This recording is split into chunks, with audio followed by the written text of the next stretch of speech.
ভারী বর্ষণ ও উজান থেকে নেমে আসা পাহাড়ি ঢলে দ্বিতীয় দফায় শেরপুর জেলার সীমান্তবর্তী শ্রীবর্দী, ঝিনাইগাতী ও নালিতাবাড়ী উপজেলার অন্তত ৩৫টি গ্রামের নিম্নাঞ্চল প্লাবিত হয়েছে।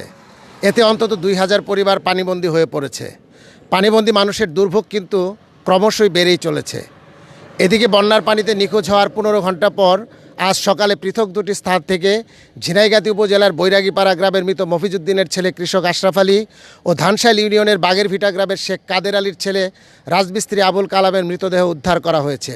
কৃষক আশরাফ আলী অসাবধানতাবশত এবং রাজমিস্ত্রি আবুল কালাম হাঁস ধরতে গিয়ে বন্যার পানিতে ভেসে নিখোঁজ হন।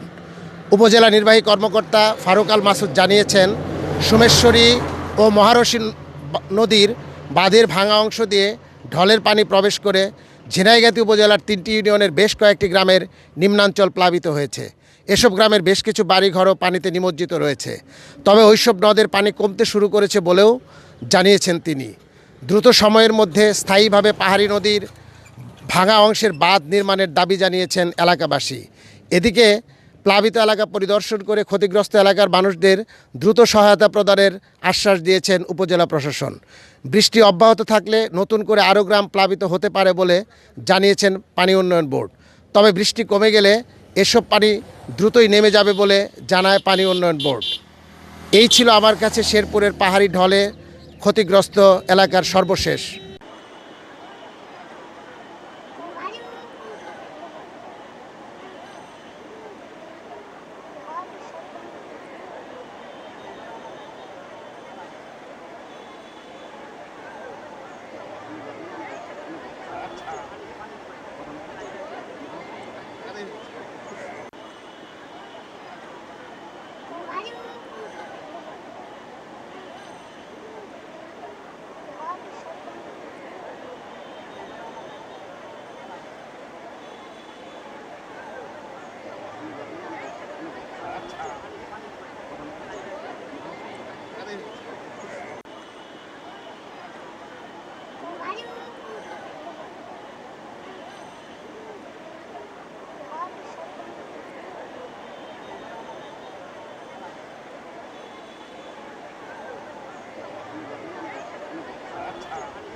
আরে পাই নাই তো না আমি থাকলে পাইছি।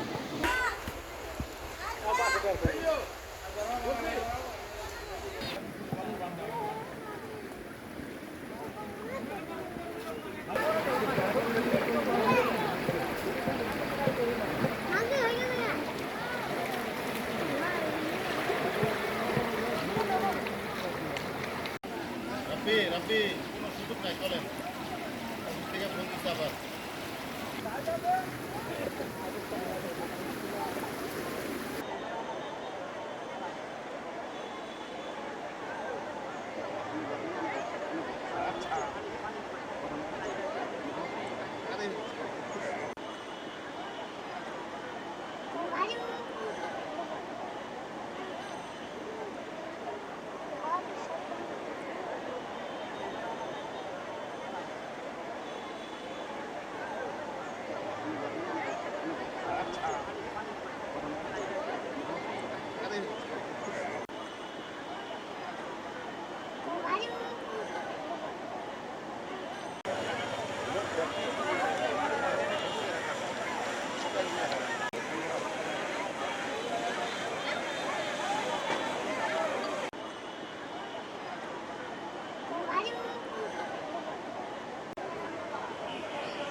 পানি